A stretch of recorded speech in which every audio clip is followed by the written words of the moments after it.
रेपचे cases वाढत आहेत आजकाल खूप जास्त. मुलगी म्हणून कसं बघतेस त्याच्या सगळ्याकडे?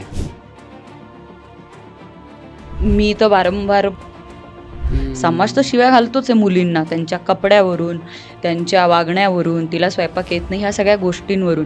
पण मुलीसुद्धा मुलींबाबतीत चुकीचं वक्तव्य करतात, हे खूप मला वाईट वाटतं. कॉम्प्रोमाइज केल्याशिवाय काम मिळतच नाही. वाय की सत्य? नाही, ही अफवा आहे रे. मुली टॅलेंटेड आहे. तू आता मराठी पिक्चर बघ, हिंदी पिक्चर बघ, त्यांना ऍक्टिंग येते म्हणून त्या पडद्यावर आहेत. आपण बावळट आहे का 300 आणि 500 रुपये खर्च करून त्यांना थिएटरमध्ये बघायला जातात? इंदुरीकरांच्या मुलीचं साखरपुडाच झाला तो आणि त्याच्यावरती खूप खर्च केला म्हणून लोकांनी महाराजांना ट्रोल केलं.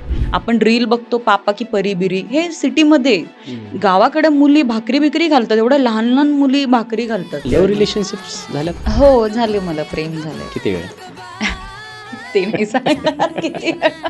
सर्वात पहिलं सॉन्ग कुठलं होतं तुझं? माझं सर्वात पहिले तो एवढा हिट नाही झाला, पण हिटपैकी चंपाबाई माझं बऱ्यापैकी पॉप्युलर झालं. मला पर्सनली वाटतं की आपल्याला जे जमतं ते पूर्ण शिद्दतनी करायचं, मग त्यालाच 100% द्यायचं. मला ॲक्टर पण व्हायचं आहे, मला डान्स पण करायचं आहे, मला सगळंच करायचं. त्या मताची मी आधीपासून नव्हती. माझ्या आजूबाजूला जर पाहिलं 10 फ्रेंड्स असतील तर त्यातले 7 लोक अनहॅप्पी आहेत त्यांच्या मॅरिड लाईफमध्ये. आणि महाराष्ट्रातली ती संस्कृती नाही म्हणून फक्त डिवोर्स घेत नाही आहेत. लग्नाला घेऊन काय स्वप्न आहेत तुझी? लग्नाला घेऊन स्वप्न आहेत, तसे चांगले स्वप्न आहेत की हो, का नाही करायचं. म्हणजे फिल्म इंडस्ट्रीतली मुलगी म्हणजे काहीतरी चुकीचं करते असा प्रत्येकाचा समज असतो.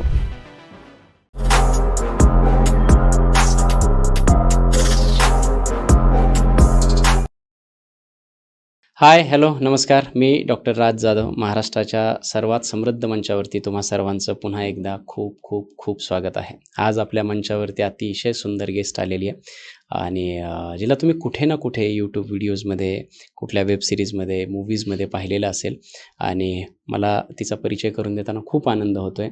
आज आपल्या मंचावरती आलेली आहे जेबा शेख आणि मला असं वाटतं की यापूर्वी पॉडकास्ट झालेला आहे? झालाय, पण राजमंचवर मला तर खरं आज छान वाटतंय की मी आज आली आणि छान गप्पा होणार आहे. So I am also very excited. Thank you so much. मी सुद्धा खूप एक्सायटेड आहे आणि जेव्हा एंटरटेनमेंट इंडस्ट्रीमधून गेस्ट आपल्या मंचावरती येतात मला फार आनंद होतो. कारण तिकडे माझं एक थोडंसं वेगळं कनेक्शन असल्यामुळे या सगळ्या गोष्टींची इंडस्ट्रीबाबत असो किंवा मालिका, चित्रपट, सॉंग्स या सर्व गोष्टींबद्दल बोलताना आणि कलाकाराचं मन जाणून घेताना मला फार आनंद होतो. आज तसंच अतिशय सुंदर असा पॉडकास्ट होणार आहे, तेव्हा शेवटपर्यंत बघत राहा. आपण सरळ वळूयात. आपली आजची गेस्ट जेबा, कशी आहेस? मस्त. ओके. काय सुरू आहे सध्या? सध्या शोज चालू आहे, शूट्स चालू आहे, प्रमोशन्स चालू आहे आणि वर्कआउट चालू आहे. सो ओके, अशा पद्धतीने लाईफ गोईंग. चला पहिल्याच प्रश्नाला सुरुवात करूयात. मला असं वाटतं की तुला आजपर्यंत लोकांनी ज्या व्हिडिओ सॉंग्समधून पाहिलेलं आहे यूट्यूबवरती वगैरे, तर त्या सॉंग्सबद्दल मला बोलायला फार आवडेल की सर्वात पहिलं सॉंग कुठलं होतं तुझं? माझं सर्वात पहिले तो एवढा हिट नाही झाला, पण हिटपैकी चंपाबाई माझं बऱ्यापैकी पॉप्युलर झालं. वारे माझ्या सोन्या हे पण खूप पॉप्युलर झालं सुमित म्युझिकच्या माध्यमातून. सो 10 मिलियन 15 मिलियन अशी यांची रीच होती. साधारण एक 7-8 वर्षापूर्वीचे ही गाणी आहेत माझी. मग त्यानंतर बरीच हिट देण्यात आली. ओके. किती वर्षापासून इंडस्ट्रीमध्ये आहेस? मला एक तकरीबन 15 वर्ष झाली, 15 ते 16 वर्ष झाली या फील्डमध्ये. पहिल्यापासून असं डोक्यात होतं की सॉंग्स करायचे आहेत किंवा डान्सची आवड आहे, असं काय म्हणजे सॉंग्स जास्त आलेले आहेत तुझे फिल्म्स किंवा वेब सिरीज सोडता? तर डान्समध्ये खूप आवड होती मला. खरं तर मी डान्स क्लासेस करत होते. एक बॅक डान्सर पासूनच माझी जर्नी होती. मग कुठेतरी स्वतःवर मेहनत घेतल्यानंतर थोडे गुड लुकिंगचे बेनिफिट किंवा बॉडी लँग्वेज किंवा मग जिमचा आधीपासून वेळ असल्यामुळे मग हळूहळू कुठेतरी मग मी लीड रोलला आणि मग बरीच गाणी अशी मिळत गेली. त्यामुळे जर्नी ही 15-20 वर्षाची होती, पण जी सुपरहिट गाणी ही 5-10 वर्षात मला असं बघायला मिळाली. माझी अशी जर्नी होती एकंदरीत. हे सॉंग्स हिट झाल्याच्या नंतर परत त्याच धाटणीचे सॉंग्स आपल्याला जेव्हा मिळतात तेव्हा तुला कधी असं वाटलंय की कॅटेगराईज होतोय आपण, टाईपकास्ट केलं जात आहे आपल्याला किंवा असं काही वाटलं? नाही, नाही. मला खूप चॅलेंजिंग रोल मिळाले. हं. म्हणजे काही सॉन्ग्समध्ये मी आता प्रभाकर मोरे सरांसोबत पण काम केलंय. तर हं. खाल्लंच पाहिजे. हं. तिथं मी ॲज अ मॅरिड वुमन म्हणून टी सीरीजचं गाणं होतं. ते पण अराउंड 2-3 मिलियन पर्यंत गेलं. सो हं. वेगवेगळे कॅरेक्टर मी केले. मग काही सॉन्ग्समध्ये मी आयटम सॉन्ग्स केले. काही सॉन्ग्समध्ये मी कोणाची गर्लफ्रेंड होती. तर अशा वेगवेगळ्या प्रकारचे मला चॅलेंजेस मिळत गेले आणि ते हं. पूर्ण मी जस्टिस दिलं. हं. म्हणून महाराष्ट्रभर गाणी वाजली, हो. असं मला वाटतं. खूप छान. प्रत्येकाने ते कुठलं ना कुठलं सॉन्ग ऐकलेलंच असेल असं हां, आहे. सो म्हणजे वेगवेगळे किरदार मिळाले. हं. नाही की गाणीच फक्त नाही, पण त्याच्यामध्ये व्हिडिओ पण मॅटर करतो ना. हं, हं, तर हं. खूप चॅलेंजिंग व्हिडिओज मला आले, की जिथं मी कुठेतरी शेतात ऊस काढतीये, हं. डोक्यावर हंडा घेऊन चाललीये. सो हं. म्हणजे मला बघून कोण असं एक्स्पेक्ट नाही करत, की अरे ही असं पण काहीतरी करू शकते. सो मजा येते असं जेव्हा काहीतरी चॅलेंजिंग करायला मिळतं. प्लस हं. आयटम सॉन्ग्स पण केलेत. आनंद सरांसोबत पण आयटम सॉन्ग्स केले. आनंद शिंदे हो, सरांबरोबर, हो. उत्कर्ष बरोबर केले. त्याच्यामुळे हं. असे वेगवेगळे मला मिळाले. हं. म्हणजे ॲक्ट करायला मला निमित्त मिळालं किंवा मला मौका मिळाला. हं. जेव्हा कधीही आपण इंडस्ट्रीमध्ये येतो, म्हणजे कोणीही असेल, त्याचं एक स्वप्न असतं. मी इंडस्ट्रीत आल्याच्या नंतर हे करेल. प्रत्येकजण आयदर मेल असेल तर तो हिरो बनण्यासाठी येतो किंवा फिमेल असेल तर हिरोईन बनण्यासाठी येते. फार हं, मोठा-मोठी जर आपण विचार केला. हं. तुझं काय स्वप्न होतं जेव्हा इंडस्ट्रीमध्ये? बरं तू कशी आलीस? म्हणजे काय इकडे इंडस्ट्रीकडे कशी वळलीस? तेही ऐकायला आवडेल आणि दुसरं म्हणजे की तुझं काय स्वप्न होतं त्यावेळेस, की मी आता इंडस्ट्रीत आल्याच्या नंतर हे मला करायचं आहे? मला पर्सनली वाटतं, की आपल्याला जे जमतं ते पूर्ण शिद्दतनी करायचं. मग त्यालाच ओके. 100% द्यायचं. हं. मला ॲक्टर पण व्हायचंय, मला डान्स पण करायचा आहे, मला सगळंच करायचं. त्या मताची मी आधीपासून नव्हती. सो हं. मला सॉन्ग करायचं होते, हे मी खूप शुअर होते. त्याच्यामुळे मी हं. बॅक डान्सर हे काही मूव्हीजमध्ये पण आर्टिस्टच्या मागे मी परफॉर्म केलं होतं. पण मग आपण बघून शिकतो. पण मी शुअर होते, की नाही मला हे हे म्हणजे मी व्हेन आय वॉज 15, 16, 17 जेव्हा मी होते, तेव्हा मी बॅक डान्सिंगची ही माझी जर्नी होती. हं. पण मी क्लिअर होते, की आपल्याला गाणीच करायची आहे आणि हो. म्हणून ते एवढं म्हणजे माझं कॉन्स्टंट वर्क असल्यामुळे आज कुठेतरी मी असं वाटतं, की आपण कुठेतरी बाबा सक्सेस झालो, जे आपलं ध्येय हं. होतं त्याच्यावर. हं. एवढ्या कमी वयात एवढी क्लॅरिटी म्हणजे कसं? कोणाकडून? जन्मता मुली हुशार असतात, त्यामुळे मला त्याचा बेनिफिट होता. अच्छा. हां, मुली खूप आधी समजूतदार होतात. घरातून त्या हां. समजदार होतात. समाज त्यांना समजदार बनवतो. हं. त्यामुळे करियर निवड करताना मुली फारशा अशा वायबल होत नाही. हं. कोणाकोणाचं स्वप्न असतं, की मला हाउसवाईफ व्हायचंय, मला चिल्ड्रन म्हणजे मला मुलं-बाळं हवी आहेत, मला नवऱ्यासाठी कुकिंग करायची आहे, त्याला डब्बा हं. देऊन मला त्याला जॉबला पाठवायचं आहे. असं मुली क्लिअर असतात त्यांच्या थॉट्सला आणि बाय गॉड ग्रेस मी मुलगी आहे आणि मी क्लिअर होते मला काय करायचंय. बरं. म्हणजे जर तू आन्सर देणार असशील, तुला जर वाटत असेल तर दे किंवा नको असेल तर देऊ सुद्धा नकोस. पहिला प्रश्न आहे एक तर तू मुस्लिम आहेस. हं. ओके. एक मराठी इंडस्ट्रीमध्ये म्हणजे मुस्लिम मुली नाहीच असं म्हणायला हरकत नाही, की मलाही नावं आठवत सुद्धा नाहीत जर मी आठवायला लागलो तर. आणि आपल्याकडे थोडंसं एकतर महाराष्ट्राची संस्कृती, त्यात मुलींनी चित्रपटात काम करणं हे थोडंसं दुय्यम समजलं जातं किंवा तितकंसं आपण त्या पुरोगामी विचाराने त्याच्याकडे पाहिलं जात नाही. त्यात तू मुस्लिम, महाराष्ट्रातले, आय थिंक अहिल्यानगर हं. तिथून तू आलेली आहेस. म्हणजे थोडासा तेवढासा काही पुढारलेला विचाराने याच्याशी रिलेटेड हं. तसं नाही आहे. तर तुझं म्हणजे कशी काय म्हणजे एकतर आणि परत तुला गाणीच करायची. हो. आणि आयटम सॉन्ग्स वगैरे. हे कसं काय तू म्हणजे केलंस? हा फार मोठा क्युरिओसिटी आहे माझ्यासाठी. नाही, हे चॅलेंजिंग होतं, पण माझी फॅमिली थोडी ब्रॉड माइंडेड असल्यामुळे हं. घरात शिक्षण आहे, बहीण-भाऊ बरं. किंवा माझं हं. शिक्षण चांगलं झाल्यामुळे घराची बुद्धी तशी आमची चांगली हं. होती. म्हणून मी नेहमी म्हणते, की शिक्षण खूप महत्त्वाचं आहे. त्याच्यामुळे हं. आपले विचार बदलतात आणि बिंग अ मुस्लिम मला कधीच इंडस्ट्रीमध्ये प्रॉब्लेम नाही आला. हं. मला कधीच कोणी बघितलं नाही, की अरे ही मुस्लिम हं. मुलगी म्हणून हिला आपण का काम दिलं पाहिजे. ग्रेट. आजसुद्धा माझ्याकडे जातीने बघितलं नाही जातं. माझ्या टॅलेंटवरच मला बघितलं जातं. इव्हन मी कुठेही वावरत असेल तरी मला माझ्या जातीवर जज नाही करत. मला माझ्या टॅलेंटवरच जज केलं जातं. इव्हन मी जसं मी एरोस्टेस ट्रेनिंग कंप्लीट केली. हं. त्या एरोस्टेस ट्रेनिंग कंप्लीटमध्ये पण मी एकमेव मुस्लिम मुलगी होती. त्यानंतर मी जिमला पण आता सकाळी जाते, तर माझ्या बघण्यात तर मी एकमेव मुस्लिम मुलगी मला तिथं दिसते. पण मला असं कधी म्हणजे माझे विचारच आधीपासून बोल्ड असल्यामुळे मी कदाचित कोण काय म्हणते ह्याच्याकडे फारसं लक्ष नाही दिलं, पण माझं काम नेहमी बोलतं. म्हणून आज मी राजमंचवर माझा पॉडकास्ट घेतला जातोय, कारण माझं काम बोलतं. आणि म्हणून लोक त्यावेळेस तुमचं जात नाही बघत, तुमचं टॅलेंट बघतात. हे मला एकंदरीत कळलं.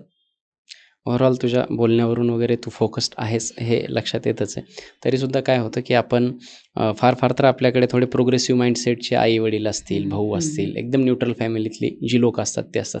तरीसुद्धा नातेवाईक वगैरे म्हणजे पुढे पुढे चालून काय होतं, लग्नाचे विषय वगैरे येतात. हे फार खूप बेसिक प्रश्न, परंतु अगदी गरजेचे प्रश्न विचारतोय मी. का? कारण आजकाल बघा ना तुम्ही, गावाकडे जर एखादी मुलगी फिल्ममध्ये वगैरे काम करते, तिचे लग्न होत नाहीत लवकर. म्हणजे फिल्म इंडस्ट्रीतली मुलगी म्हणजे काहीतरी चुकीचं करते असा प्रत्येकाचा समज असतो. मग तुझ्या बाबतीत असं झालंय? तुझ्या फॅमिली नाही म्हणत मी, रिलेटिव्स म्हणा किंवा तुझ्या क्लोज्ड वन कडून अशा हो, एकंदरीत माझ्या फॅमिलीला आमच्या नातेवाईकांचा प्रश्न नेहमी पडतो की लड़की की कब शादी कराएंगे, अभी तो इतनी बड़ी होगी, उसमें वो ऐसे गाणे करते, ऐसे फोटो. आणि मी बोल्ड शूट पण करते, लाईक मी खूप मेहनत करते स्वतःच्या बॉडीवर, तर माझे कंटेंट पण थोडेफार बोल्ड असतात. पण मला काय म्हणजे फरक नाही पडत. कदाचित माझ्या प्रोफेशनमुळे मला स्थळं पण नाही येतील, पण मला ते इतकं इम्पॉर्टंट नाही वाटत आहे. कारण की ज्याला यायचं आहे तो माझा नेचर, माझी ह्युमॅनिटी बघून येईल, ना की माझं प्रोफेशन बघून.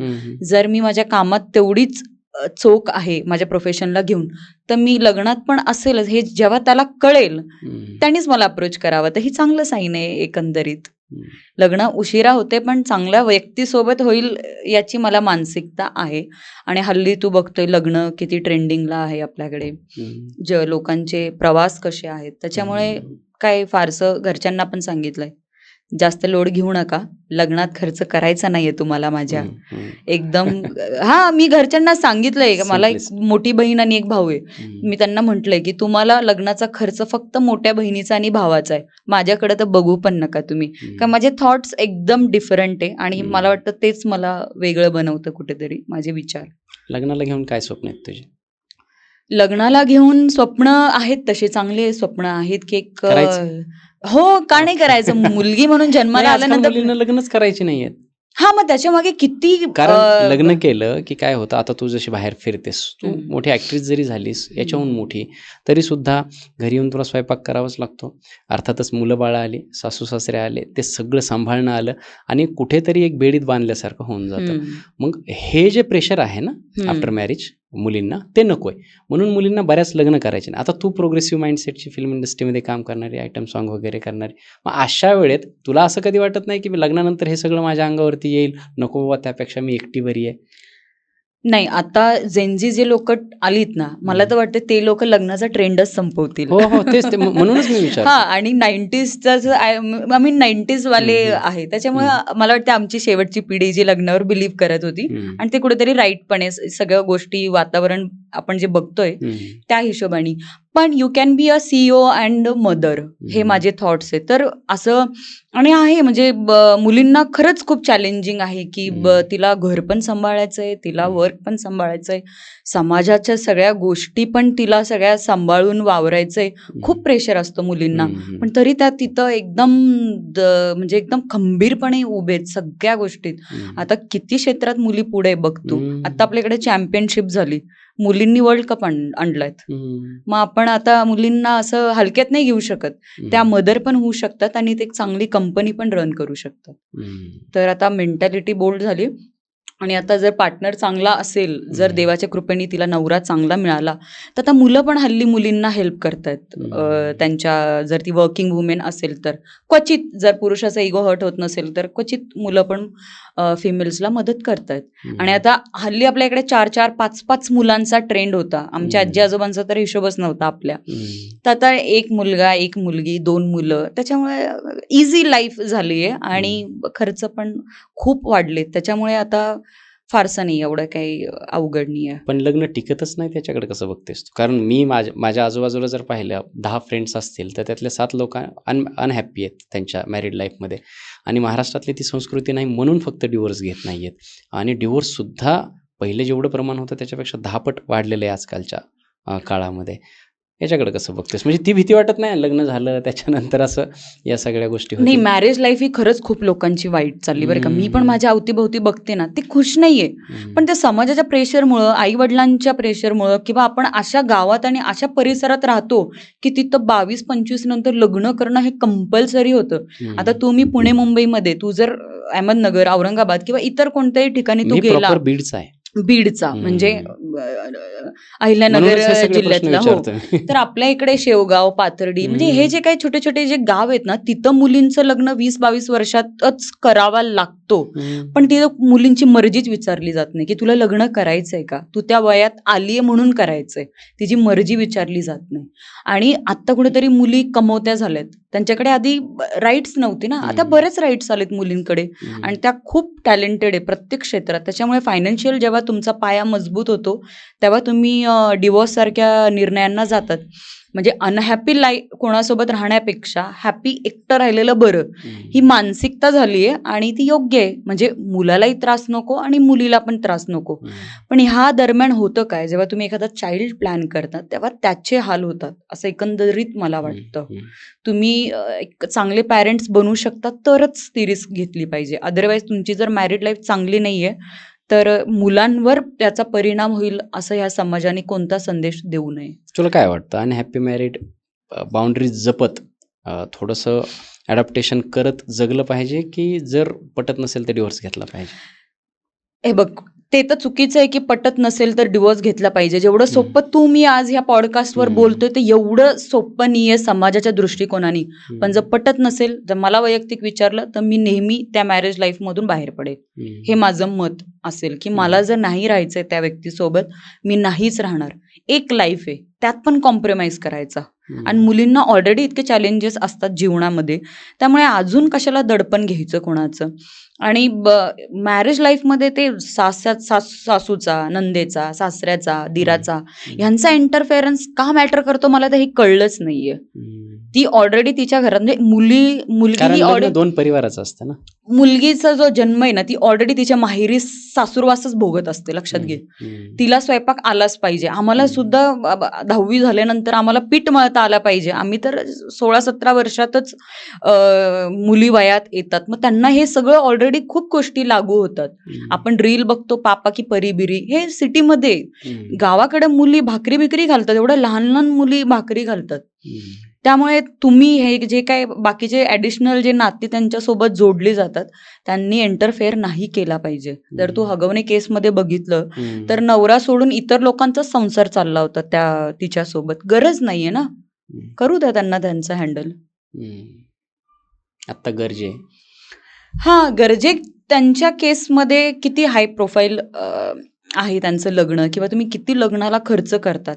आणि एक बाप हात जोडून म्हणतोय की गरीबाच्या घरी पोरी द्या पण श्रीमंताच्या नादी लागू नका. हे किती सुंदर मेसेज आहे माहितीये.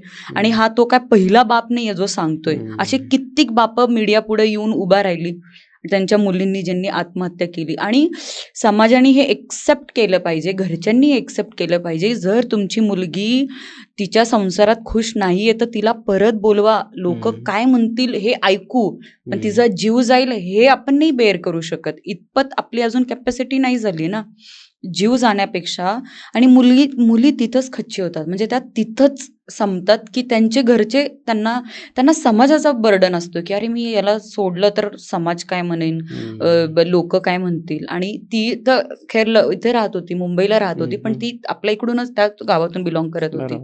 सो त्यांची तिकडची मेंटॅलिटी नाहीये. म्हणजे तुम्ही जर खुश नाही तर अनहॅपी मॅरिड लाईफमध्ये न राहणं, म्हणजे मी तरी असं करेल. परत लोक म्हणतील तू कशाला शहाणपणा शिकवती, पण मी माझं वैयक्तिक सांगते, तुम्ही खुश नाही तर काही गरज नाहीये राहायची. काय होतं, पेशन्स लेवल फार कमी झालेली आहे.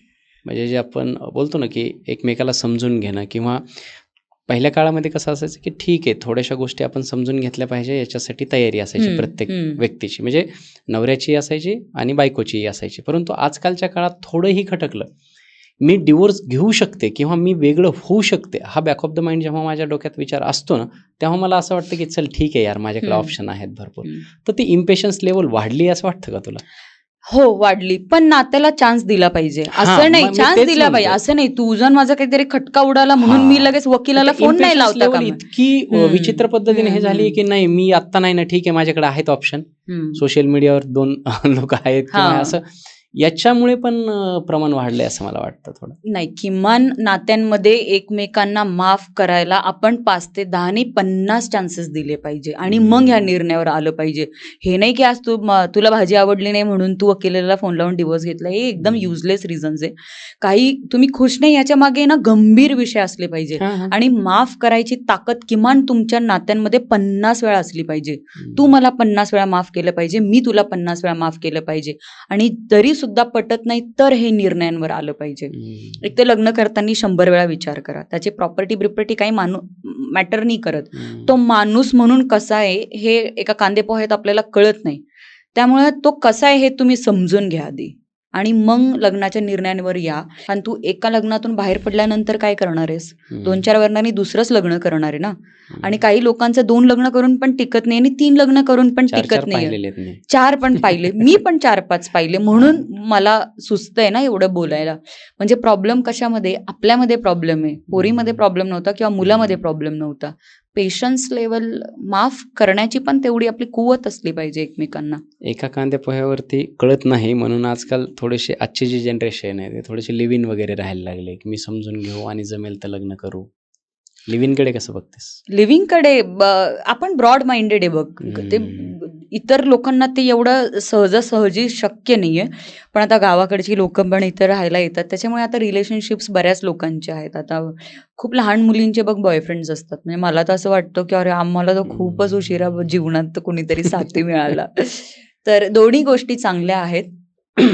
की लिव्हिंग रिलेशनशिपला मी काय खूप सपोर्ट नाही करत. तर माणूस माहीत असला पाहिजे जर लग्नाचा निर्णय आपण घेतोय तर. इव्हन ती मुलगी त्याला माहीत असली पाहिजे. कारण की बॅड मॅरेज इज व्हेरी म्हणजे डिप्रेशन आहे बरं का ते. बॅड मॅरेजमध्ये राहणं म्हणजे डिप्रेशनचं एक मोठं उदाहरण झालंय ते. आणि तू बघ मग आता ते ड्रमची जी केस आहे किंवा किती मर्डर केस होतात. मुलगी घे, मुलगा म्हण, खूप बॅड मेसेज जातोय ना समाजाला. त्यामुळे समजणं गरजेचं आहे. हल्लीच ते सगळं सुरू झालंय. ड्रमच्या केसेस वगैरे. मुली एवढ्या मोठ्या मोठ्या प्लॅन करायला लागल्यात. मुलींची मेंटॅलिटी काय आहे म्हणजे याला घेऊन? मी तुला म्हणलं आम्ही कसं बघतो मुलं म्हणून किंवा की मध्ये मध्ये मीम्स व्हायरल झाल्या त्या ड्रमच्या केसेस आल्याच्या नंतर की बघ रे बाबा, म्हणजे अशा पद्धतीने मुली कसं बघतात त्या केसेसकडे? कशा असतात बघ, काय काय मुली सायको असतात. त्याच्यामुळे आपण सगळ्या मुली समाजाला नाही नावं ठेवू शकत. आज जर संसार लोकांची टिकलेत ना, त्या मुलींच्या पेशन्समुळेच टिकली आहेत. नाहीतर आपले आई वडील पण सोबत नसते राहिले. कळलं का तुला? आपले जी लग्न आहेत ना ते आई वडिलां म्हणजे स्त्रीच्या पेशन्स लेवलमुळेच टिकली आहेत. नाही तर पुरुष किसके बस की बात ही नाहीये. ह्यांनी सांभाळून ठेवलंय म्हणून ते टिकलेत. पण काही क्रिमिनल माइंड असतात आणि तू बघ त्यांचे अफेअर्स होते. त्या मुस्कान केसमध्ये तिचं अफेअर होतं. म्हणजे ह्यांचे बॉयफ्रेंड त्यांना खंबीर आहे ना. प्रेम पण अशी गोष्ट आहे ना की माणसाला काही करायला मजबूर करू शकतो. तर ह्या सगळ्या केसेसमध्ये त्यांचे अफेअर्स आढळले आणि तेव्हा जाऊन त्यांच्याकडून ह्या सगळ्या डेअरिंग होतात. ते क्रिमिनल असतात काही जणी. ते प्रेमात वेडे असतात. तो वीर जान ले लेंगे ते सिद्ध करून दाखवतात. हे स्लोगन असं आहे ते एकंदरीत. तू कसा लाईफ पार्टनर एक्सपेक्ट करतेस? मला तरी एक चांगलं, म्हणजे पहिले तर मला स्वतःला फायनान्शियली खूप चांगलं व्हायचंय की उद्या जीवनात काही झालं की लाईफ आहे बघ, मी तर काही बोललं तरी काय ते सत्य होणार नाहीये भविष्यात. पण एक फायनान्शियली माझी एक अशी कॅपॅबिलिटी असली पाहिजे की मी स्वतःला सांभाळू शकते आणि त्याच्यामध्ये पण पूर्ण एक पुरुष म्हणून जे जबाबदाऱ्या असतात त्यांनी त्या ओळखल्या पाहिजे आणि एक चांगला माणूस म्हणून तो जन्माला आला. म्हणजे एक चांगला व्यक्तिमत्व हवाय ना की मला यो मॅन नकोय. आपल्याला एक चांगला पुरुष, एक मस्त ज्याला सेन्सिटिव्हिटी आहे, ज्याला संसार कळतोय.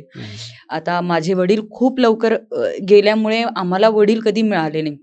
तर मुली नेहमी नवऱ्याला म्हणजे नवऱ्यामध्ये वडील बघतात. गरज नाहीये ना. तो ती जागा कधीच घेऊ शकत नाही. नवऱ्यानी नवऱ्याचं जे काय त्याला मान सन्मान मिळतो बाईकडून, समाजाकडून, त्यांनी ते तसंच राहिलं पाहिजे. मर्यादित राहिलं पाहिजे. एक्सटर्नल अफेअर पण आहेत बघ तू, बरेच ज्यांचे लग्न झालेत त्यांचे. अशा काय फंद्यातला नकोय आपल्याला. एक चांगला पुरुष म्हणून वागला पाहिजे. श्रीमंत असला पाहिजे. हां, कारण माझ्याकडे पैसे आहेत ना, मग मी पण श्रीमंत मुलगा बघणार ना. माझी फायनान्शियली कॅपॅबिलिटी बघ तू. हा प्रश्न नेहमी मलाही विचारतात की अरे तुमको पैसा वाला लड़का चाहिए क्या? का बरं, का नकोय? हवंय ना, कारण की मी कमवलंय ना. माझ्याकडे आज जे काय आहे ते मी कमवलंय. प्लस माझी घराची परिस्थिती, माझं कुटुंब आहे त्यांची परिस्थिती चांगली आहे. आणि मला एवढे एक्सपेन्सिव्ह वाढले जगात. शाळेची फी एवढी महाग आहे नर्सरीची, त्या पोराला काही कळत नाहीये. मग हे जे काय एक्सपेन्स बघता किंवा माझा जो बॅकग्राऊंड आहे, माझ्याकडे जर पैसे तर मी मुलगा पैसेवालाच बघणार ना. आणि ही मानसिकता चुकीची नाहीये समाजामध्ये. बरोबर आहे. मी का म्हणजे मी का सरळच प्रश्न होता फक्त. माझं प्रेम आता जो माझं वय मला कुणा गरीबावर प्रेम करायचं हे म्हणजे मेसेजच देत नाहीये ना. मला प्रॅक्टिकल लव्ह आहे माझ्याकडे. मला जर मी आज काही 4 व्हीलरमध्ये फिरते तर त्याच्याकडे किमान 1 तास असली पाहिजे ना. मी 4 नाही म्हणत. त्याची तेवढी असली पाहिजे. जेवढं माझं कुटुंब आहे तेवढं त्याचं आहे. हा ठीक आहे, तो जर खूप चांगला माणूस आहे तर मी त्याला हेल्प पण करू शकते. म्हणजे पण त्यासाठी त्याच्यामध्ये खूप क्वालिटी असली पाहिजे. म्हणजे माणूस म्हण, पुरुष म्हण, बऱ्याच गोष्टी असल्या पाहिजे की मी त्यालाही मदत करू शकते भविष्यात. ते चान्सेस थोडे कमी आहे, पण ऑफकोर्स मी किंवा माझे पॅरेंट्स बघताना तर एक चांगलाच घरातला मुलगा बघतील, पैसेवाला. म्हणजे क्लिअरली बोलायला गेलं तर, कारण माझ्याकडे आहे म्हणून. तू ट्राय करतेस सध्या लग्नासाठी? नाही करत. पण मला विचारतात मुलं लग्नासाठी. येतात स्थळ?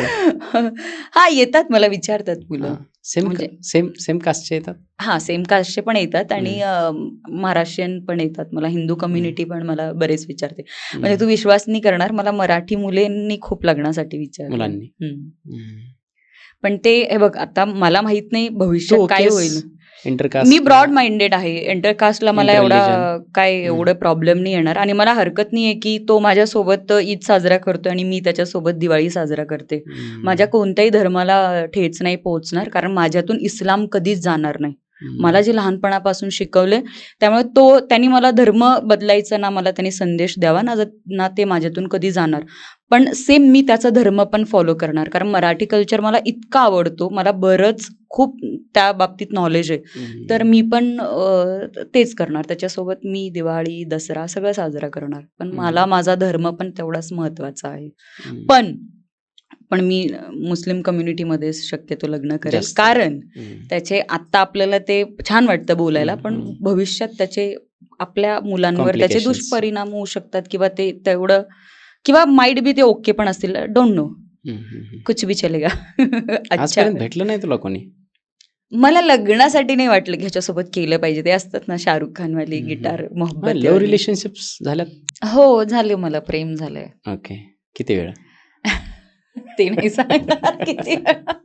अरे म्हणजे मला हेच विचारायचं की होतं ना आपण. हा, सिरियस होतं. समहाऊ आपल्या काही हातात नसतं. आपल्याला काही व्यक्तींसोबत राहायचं असतं, पण डेस्टिनी किंवा काही परिस्थिती जीवनात अशा येतात की जेणेकरून आपण नाही राहू शकतो किंवा नाही जमत काही गोष्टी. त्याच्यामुळे सिरियस रिलेशनशिपमध्ये मी होते.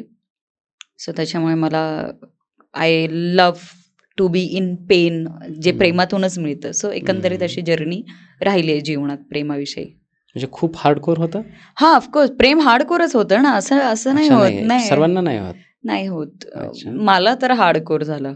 आणि ब्रेकअप पण तसंच? ब्रेकअप पण मग तो 2-2, 3-3 वर्ष त्याच्यात तुमच्या डोक्यावर त्याचा परिणाम राहतोच. तुमच्या जीवनात जरी कोणी परत व्यक्ती आला तरी तुम्ही काही लोकांना नाही विसरू शकत. मी किती बोल्ड असू दे किंवा मी किती जीवनात जगभर फिरू दे, पण काही माणसं तुमच्या मनात, जीवनात राहतातच. That's called love, true love ज्याला आपण म्हणतो. विसरलीस की नाही अजून? आता टाइम हिल्स एव्हरीथिंग. तो मी कुठेतरी असं त्यात धुंदक होत चाललंय की हा विसरली आहे. कसे पडतात म्हणजे ब्रेकअप मधून बाहेर? काही टिप्स सांगशील? दोन प्रकारचे ब्रेकअप्स आहे. हां. एक तर माणूस स्वतःला पूर्ण डिस्ट्रॉय करतो, जसं की तुला काही वाईट हॅबिट्स, ड्रिंक हॅबिट्स, हे ते ह्या सगळ्या गोष्टी. आणि दुसरं म्हणजे तू एक चांगल्या गोष्टींकडे वळतो, जसं की वर्कआउट घे, रीडिंग हॅबिट्स घे, ट्रॅव्हलिंग घे, न्यू लोकांना भेटणं, काही लोकांची जर्नी डिस्ट्रॅक्शन ऐकून घे. आयदर पॉझिटिव्ह और निगेटिव्ह. हां, 2च आहे गं. त्याला तिसरा मार्गच नाहीये हं. बाहेर निघण्याच्या व्यतिरिक्त. मग एक तर तू खूप चांगलं काहीतरी जीवनात करतो आणि दुसरं म्हणजे तू पूर्ण डिस्ट्रॉय होतोय. सो मी माझ्या जीवनात जो मला प्रेम मिळालं त्याने मला घडवलं. माझ्या ब्रेकअप्सनी मला घडवलं. मला अजून शहाणं बनवलं, मला सेन्सिटिव्ह बनवलं.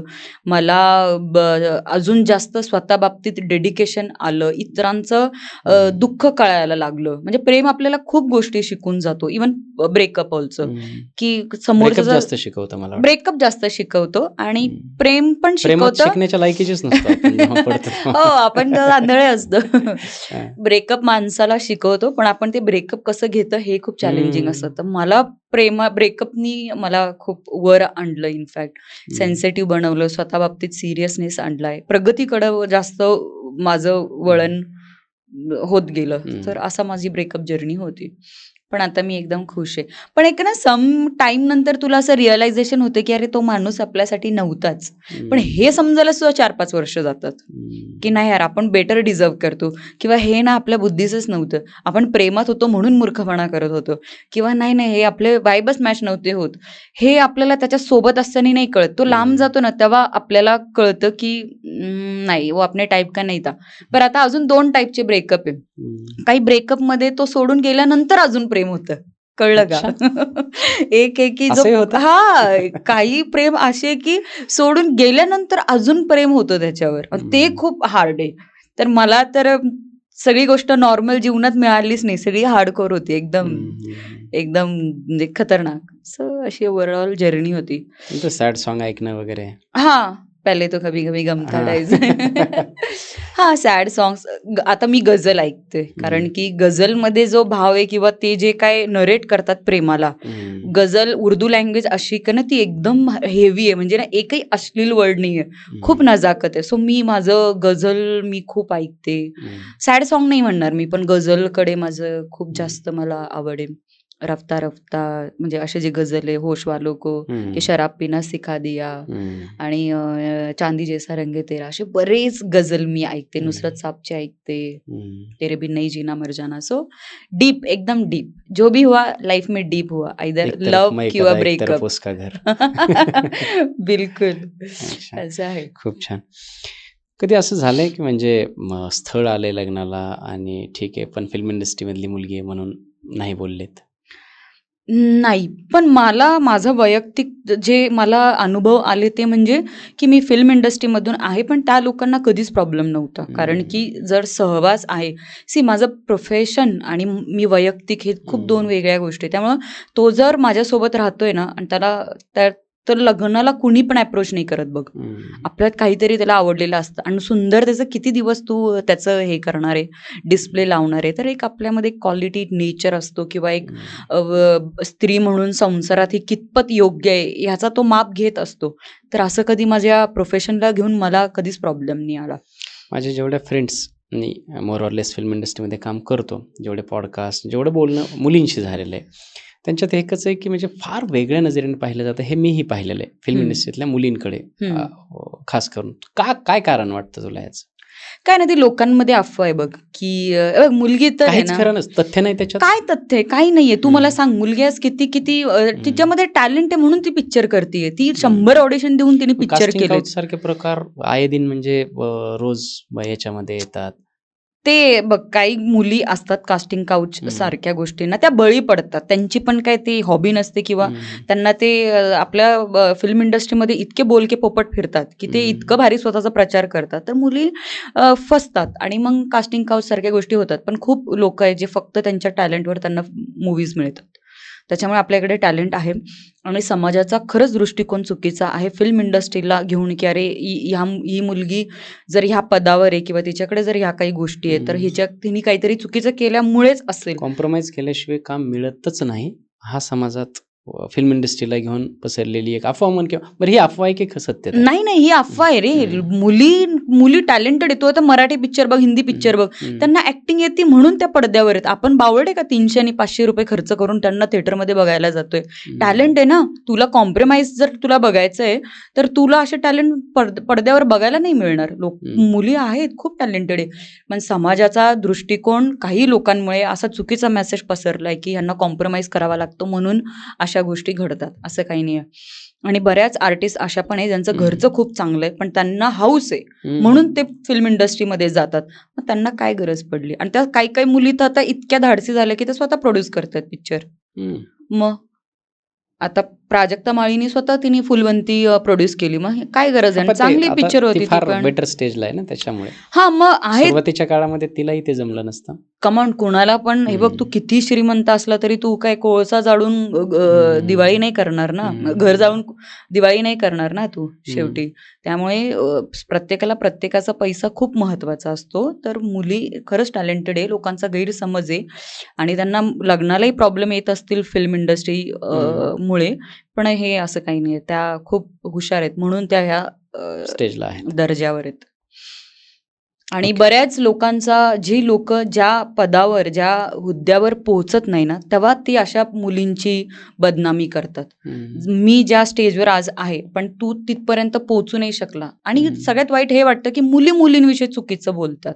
समाज तर शिवाय घालतोच आहे मुलींना, त्यांच्या कपड्यावरून, त्यांच्या वागण्यावरून, तिला स्वयंपाक येत नाही ह्या सगळ्या गोष्टींवरून. पण मुली सुद्धा मुलींबाबतीत चुकीचं वक्तव्य करतात. हे खूप मला वाईट वाटतं नेहमी. हे मी कित्येकदा तरी पाहिलंय. हो, की एकाच चित्रपटाच्या ऑडिशनला गेलेल्या 2 मुली, एकीचं सिलेक्शन झालं एकीचं नाही झालं, तर ती सांगते की तिने कॉम्प्रोमाइज करून मिळवलं. हा काय म्हणजे घडलंय, ऐकलंयस? कारण मी खूप नाही हो, मी तुला तेच म्हणलं म्हणून तर मला हे सुचलं ना की मी तुला सांगते की ह्याचं मला खूप वाईट वाटतं की मुलींविषयी चुकीचं बोलतात. ते असं काही नाहीये. मग तू का नाही कॉम्प्रोमाइज केलं? तुला का नाही मिळालं? तू पण तर रेडी होती ना. हा प्रश्न निर्माण नाही होत का डोक्यात? असं काही नाहीये. काही असेल ना टॅलेंट तिच्यामध्ये, आणि काही थोड्याफार मुलींनी केलं असेल तर ते पूर्ण फिल्म इंडस्ट्रीच्या पोरींवर नाही येऊ शकत त्या गोष्टी. आता आपली मराठी फिल्म इंडस्ट्री खूप म्हणजे बऱ्यापैकी चांगल्या प्लॅटफॉर्मवर आहे, गाणी चालतायत, पिक्चरला स्टोरीज आहेत, लोक OTT वर पण बघतायत आता, तर चांगला स्कोप आहे आता. रेपचे केसेस वाढत आहेत आजकाल खूप जास्त. मुलगी म्हणून कसं बघतेस त्याच्या सगळ्याकडे? मी तर वारंवार नेहमी मी एकदम मोफट स्टेटमेंट देते. एनी पॉडकास्ट किंवा कोणी मला वैयक्तिक प्रश्न विचारल्यानंतर, तू यज्ञ आता मालेगावमध्ये बघ, ती लहान मुलगी 3-3.5 वर्षाची मुलगी, त्याच्यानंतर सातारा घे किंवा मालेगावची आत्ताची जी घटना घडली, तर खूप वाईट वाटतं यार. म्हणजे एक स्त्री 4 भिंतीचं घर बनवते, तिला भाजी आणून दिलं तर ती तुम्हाला स्वयंपाक करून देते. म्हणजे ती किती काय, म्हणजे स्त्रीला समाजाने किती केलं तरी कमीच आहे तिच्यासाठी. आज तिचा तो दर्जा आहे. पण तुम्ही स्त्रीसाठी असा का कायदा लागू नाही करत जेणेकरून तिची सुरक्षा एक म्हणजे सरकार म्हणून, समाज म्हणून ती लागू होईल आपल्यावर? का अशा वारंवार घटना होतं? 1 महिन्यात रेपचे किती केसेस झाले तू स्वतः बघ. आणि एक मुलगी म्हणून मला खूप इन्सिक्युरिटी वाटते की अरे खूप वाईट चाललंय. म्हणजे आपण मुलीला जन्म घालायचं का नाही, एक मुलगी म्हणून हा प्रश्न मुलींना पडायला लागलाय. म्हणजे किती वाईट गोष्ट आहे. जी मुलगी आज तुमचा समाज वाढवते, ज्या मुली तुमचं वंश वाढवत आहेत, त्या मुलीच खतरे में. आज तुम्ही त्यांना का सुरक्षा देत नाहीये? तुम्ही अशा लोकांना सुरक्षा देतायत जे गुन्हे करतायत, त्या कोर्टात हजर नाही होते. म्हणजे आता मालेगावमध्ये तू बघितलं ना, कोर्टाच्या बाहेर सगळा समाज आला आणि सगळ्यांनी त्याच्यावर आक्षेप घेतला. पण नंतर काय? तुम्ही कायदा त्यांच्यासाठी एवढं म्हणजे हे करा ना, स्ट्रिक्ट करा की कोणत्याही बलात्काराला अशी काहीतरी कृत्य करताना त्यांनी 100 वेळा विचार केला पाहिजे. असं नाही होत आपल्याकडे. आपण जर एखाद्या महापुरुषाबाबतीत चुकीचं बोललो तर लगेच तो येऊन माफी मागतो. का? त्याला भीती आहे. त्याला माहिती आहे लोक त्याला दगडाने मारतील, त्याला हाणतील, कारण की आमच्या महापुरुषाविषयी चुकीचं त्यांनी वक्तव्य केलं. ही भीती कोण लागू करू शकतो पोरींना? फक्त कायदा लागू करू शकतो. तुम्ही कायदाच असा करा ना. बरं, तो रेपिस्ट तुम्ही समाजाच्या हवाले पण करत नाही ना, मग ते आणि हे बघून घेतील, तुम्ही नका पडू मध्ये. काहीतरी त्याचा निर्णय घेतलाच पाहिजे. इतकं गंभीर विषय ना हा रेपचा. खूप एक मुलगी म्हणून तर मला खूप म्हणजे वाईट वाईट म्हणण्यापेक्षा ना क्यू यायला लागली आता स्वतःवर की काय आहे म्हणजे. आणि तुम्हाला जर कपड्यांवर वक्तव्य करायचे 3-3.5 वर्षाच्या मुलीवर तुम्हाला काय सुचतंय, मग तुम्ही काय सांगणार काय होती ही गोष्ट. आणि तर कोणत्याही जातीवाद, कोणत्याही प्रकारचा कोणताही धर्म नाही, तो रेपिस्ट आहे. त्याचं काही जात धर्म काही नाहीये, तो कुठून बिलॉंग करतो हेच माहित नाहीये. पण त्याला एक मुलींसाठी एक सुरक्षतेचा कायदाच त्याला नीट करू शकतो समाजात. मग अशी तू बोलता बोलता बोललीस लग्न मी फार कमी खर्चात करणार आहे, लग्नावरती खर्च करायला नाही पाहिजे, हगवणे प्रकरण त्याचं सांगितलं. आता इंदुरीकरांच्या मुलीचं साखरपुडाच झाला तो आणि त्याच्यावरती खूप खर्च केला म्हणून लोकांनी महाराजांना ट्रोल केलं. पैसे त्यांच्याकडे करायला पाहिजे खर्च त्यांनी, तुला काय वाटतं? पहिली गोष्ट, महाराजांनी इंदोरीकर महाराजांना मी त्यांची एक रील व्हायरल झाली होती, तेव्हापासून त्यांचा आणि माझा परिचय मी तुला सांगते की ते मला कसे माहीत झाले. तर ते म्हणले ज्यांनी ज्यांनी लग्न केली त्यांनी दारं लावून आणि टीव्हीचा आवाज वाढून भांडी घासली. म्हणजे अशा वक्तव्यांमुळे ते चर्चेत आले आणि ते मला ते खूप इंटरेस्टिंग वाटले. तोपर्यंत महाराज मला माहित नव्हतं इंदोरीकर महाराज. मग मी त्यांचे ना रील नाही, मी प्रॉपर त्यांचे व्हिडिओ बघत गेले आणि त्यांनी इतके सुंदर सुंदर समाजाला मेसेज दिले, पण लोकांनी ते किती चुकीच्या वेनी घेतलं. आज तुला माहितीये गावाकडं लोक म्हणतात किंवा आपल्याकडे पण, तो लग्न आम्हाला काही नाही, एक जोड्यात मुलगी द्या पण लग्न टोलेबाज करून द्या, याचा अर्थ काय होतो. मग महाराज तेच म्हणत होते की तुम्ही कर्ज काढून लग्न करू नका एवढ्या धूमधडाक्यामध्ये. पण लोक जे कीर्तन करतय ते कीर्तनकाराचे पण कीर्तन बंद पाडायला बसली. असलं हे आपलं समाज आहे. हा काय चुकीचं. आणि त्यांच्या साखरपुड्यामध्ये त्यांनी किती चांगलं सगळं होतं. पहिली गोष्ट बैठक व्यवस्था होती त्या साखरपुड्यामध्ये. दुसरी गोष्ट तिथं ज्या महिला होत्या त्या फुगाड्या खेळत होत्या. म्हणजे संदेश पण बघ ना तू, काय लोकांनी काय बघितलं, तिने गॉगल घातलाय आणि तिची मिरवणूक काढण्यात आली. पण महाराजांनी महाराष्ट्र कल्चरला पण रिप्रेझेंट केलं त्या साखरपुड्याच्या माध्यमातून.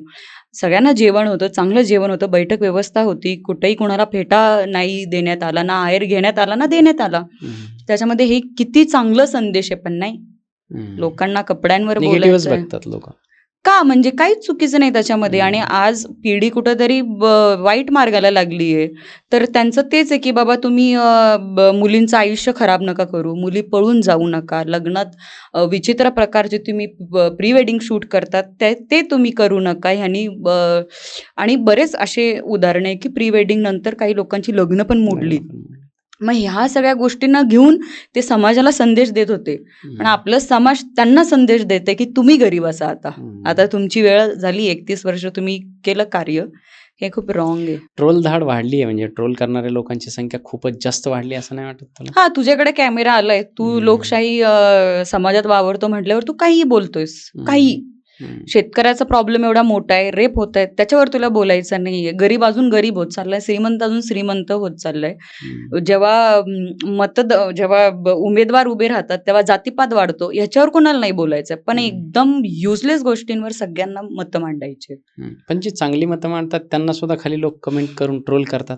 हा, मग त्यांचं मनावरच नाही घ्यायचं. मला तर इंदोरीकर महाराजांचं हे गोष्ट मला मनापासून नाही आवडली की ते नेहमी सांगत गेले की तुम्ही बाकीच्या लोकांचं काही मनावर घेऊ नका, बोलणारे वाईट बोलून जातील.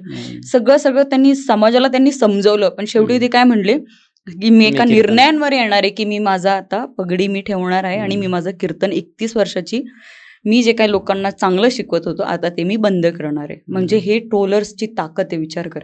कीर्तनकारचं कीर्तन तुम्ही बंद करायला भाग पाडताय. एक नंबरचा कीर्तनकार. आणि अजून एक मी आता 2-3 कीर्तन व्हिडिओ बघितले, आता आपण रील्सवर बघतो, तर काही कीर्तनकार जातीवाद करतात. तू बघितलेस काही? ते हिंदू मुस्लिमवर बोलतात. कीर्तनकारांचं काय काम आहे, तुम्ही पिढींना, समाजाला किंवा जी यंग जनरेशन आहे त्यांना तुम्ही आपल्या धर्माविषयी ज्ञान दिला पाहिजे ना. जातीवाद हा कीर्तनकाराचा भागच नाहीये, ते पॉलिटिशियनचं काम आहे. त्याची निवडणूक आली तर तो त्याचं बजावणार आहे त्याचा कार्यक्रम.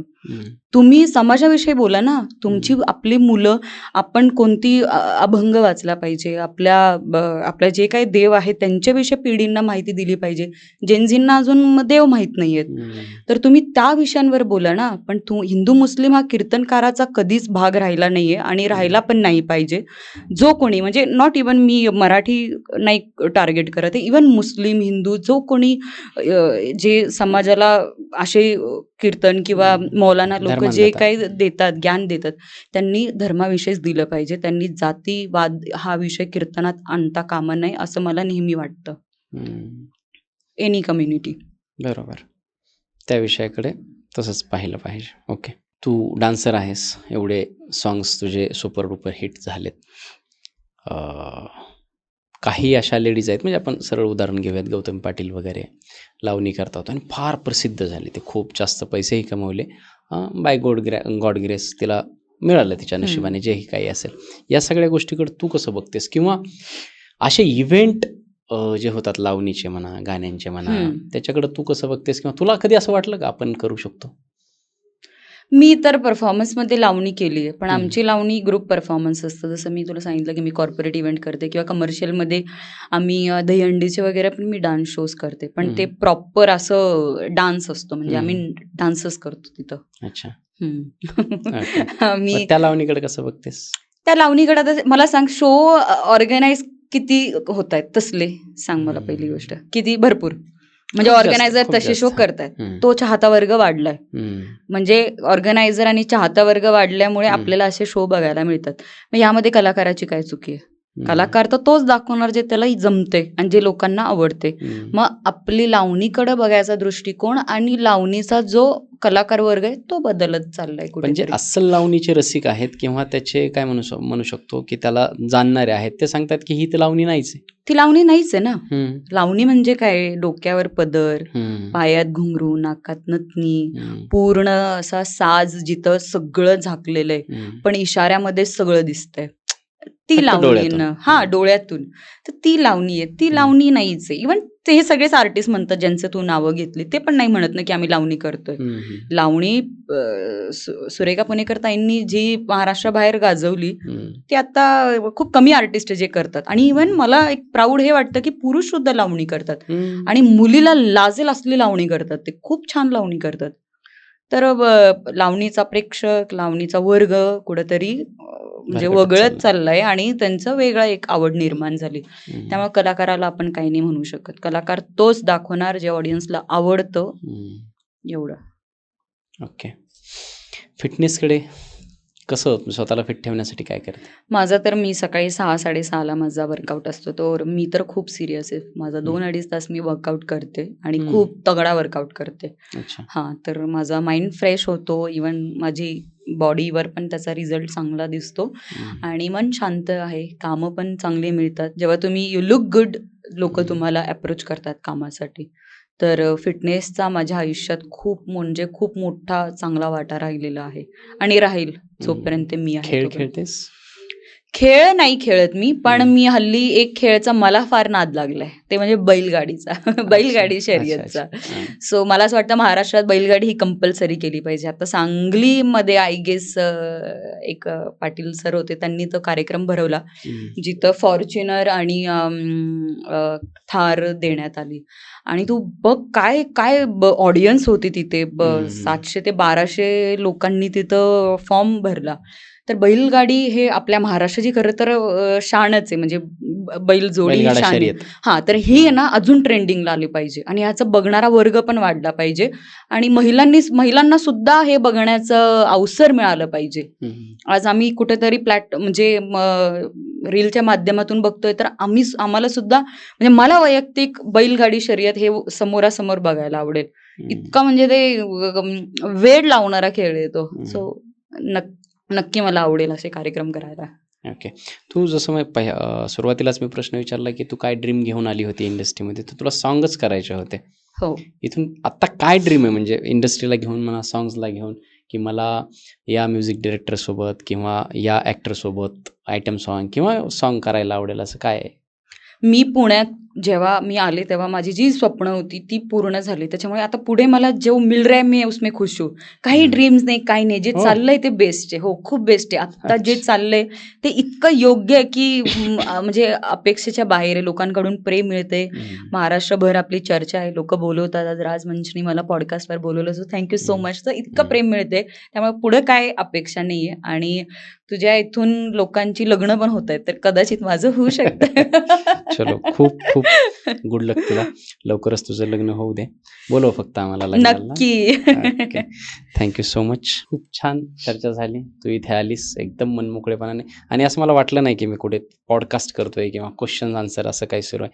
छान आपल्या गप्पा झाल्या आणि तू प्रत्येक प्रश्नाला खूप स्वच्छंदीपणे एकदम निखळ अशी उत्तरं दिलीस. त्याच्याबद्दल खूप खूप थँक्यू. प्रेक्षकांना सुद्धा थँक्यू. हा पॉडकास्ट शेवटपर्यंत तुम्ही पाहिलाच असेल आणि पॉडकास्टला लाईक, शेअर, कमेंट आणि सबस्क्राईब करायला विसरू नका. जेवढे सबस्क्राईब तुम्ही कराल तर असेच नवनवीन वेगवेगळे गेस्ट आपल्याला आपल्या मंचावरती बोलवता येतील आणि तुमच्या आयुष्यात आम्हाला व्हॅल्यू ॲड करता येईल. So thank you so much. Thank you. जय बा. थँक्यू राज.